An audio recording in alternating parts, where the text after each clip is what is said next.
Well, hello Internet, and welcome to my tutorial on the best Macintosh game controller. And as you can see right here, let's just cut to the chase. It is the Sony PS3 DualShock 3 wireless controller. I tested multiple different off-brands and regular brands of the Xbox 360 controller, and it either would not work or it would cause all kinds of problems with my wireless mouse. And in this tutorial, I'm going to show you how to set up everything. It's actually very, very easy. Now, the first thing you're going to want to do is take this controller you see on your screen, and you're going to want to plug it in to your Macintosh so that they are connected, and you may have to sit here for a little bit and let it charge up. After that is all set up, you're going to come down to your system preferences, and just understand it might have to sit there for an hour to make sure everything's charged up good, and double click on it, and then you're going to see this screen right here pop up. And then we're going to click on Bluetooth, which is right here, and then we are going to click on our plus sign right after we disconnect our controller from the cable. So disconnect it from the cable, and then you're going to hold down the PS button, which is in the center of the remote. It's a circle. Just hold it down. Then you can see sometimes it directly connects, sometimes it requires the plus button to be hit. Those are the only differences. Then it's going to ask you for a passcode. You are going to enter 0000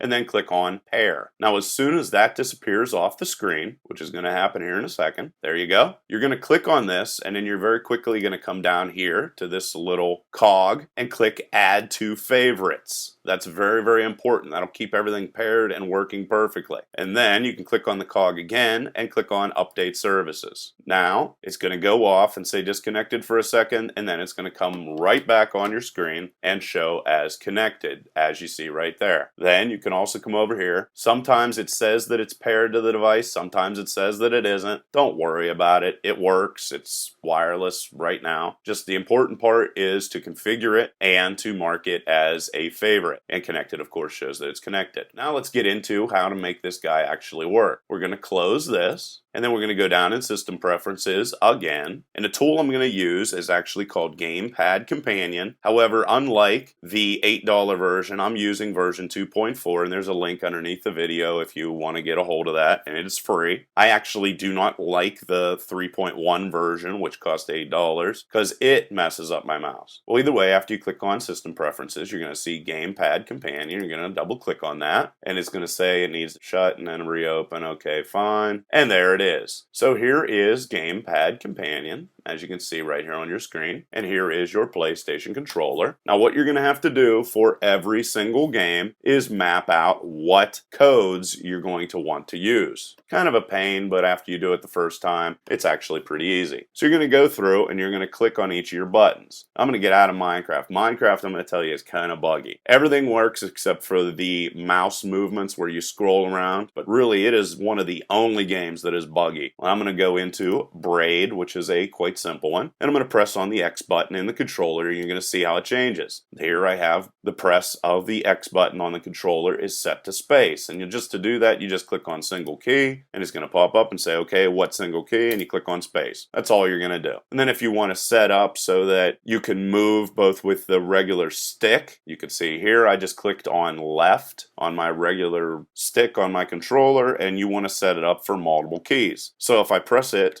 to the left, which would be a negative X position, you're going to want to click on multiple keys in that situation, and then type in D A, and that's going to stick for both parts of the stick. Now if you press up, you're going to type in SW and also select multiple keys on that. And you're able to come in here and mess around with sensitivity and such. I found that 4 works pretty good. And of course, you're also going to be able to set up the regular pad. In this situation for Braid, that's going to be up arrow, right arrow, down arrow. And you're just going to have to go through and set each one of these individual parts. So here is my X key, which is space. Square is going to be shift. Then, I don't know if you've ever played Braid or not, but shift allows you to either increase or decrease time. I also set shift for my left trigger button. And then on my right 2 trigger buttons, this is going to be the up arrow, which is going to increase speed, and this is going to be the down arrow, which is going to decrease speed. And then to actually use this controller inside of a game, you have to click on start, just like that. And then let's look and see what this looks like inside of an actual game.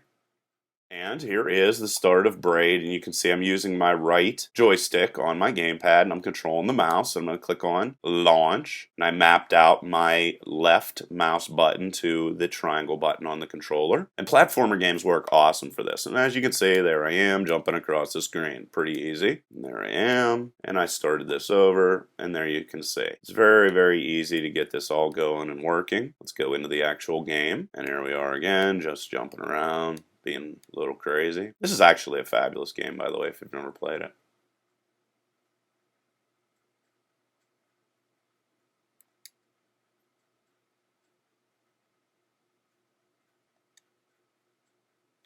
And there you go. Braid, braid, braid, braid, braid. And you go and get your puzzle pieces, and then you're just going to have to go through and actually figure out how to map these controls best for each individual game. And then I escape and quit. Now let's go into a little bit more complicated game, which is going to be Bastion. And to get this guy set up, what I have to do inside of Game Companion is, I got it open here, and I'm going to have to stop my current controls, make sure that I have PlayStation controllers selected over here, and then I have each one of my games saved inside of here. And here's Bastion. And if you want to change any of the keys that is up here on your screen, and then save that configuration, you just click on Save Configuration. And this is in the free version of Game Companion. So let's go into Bastion and see what it looks like with a little bit more complicated game. Here, we're going to actually control the normal mouse X and Y positions with the right joystick, and then we're just going to click on Start and go into Bastion.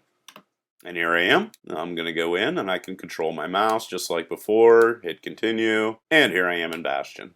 And you can see I'm just jumping around, being a little crazy. Some games, you're just going to notice this. You're not going to be able to do everything from the controller. You're just going to have to do some of it using the mouse. Like here, I have to click on this, which I could have done with my controller. I could have gone up here and clicked on that. But then sometimes I have to go over with the mouse and click on a couple other things. But in general, everything's wired completely to the controller. And here's Bastion.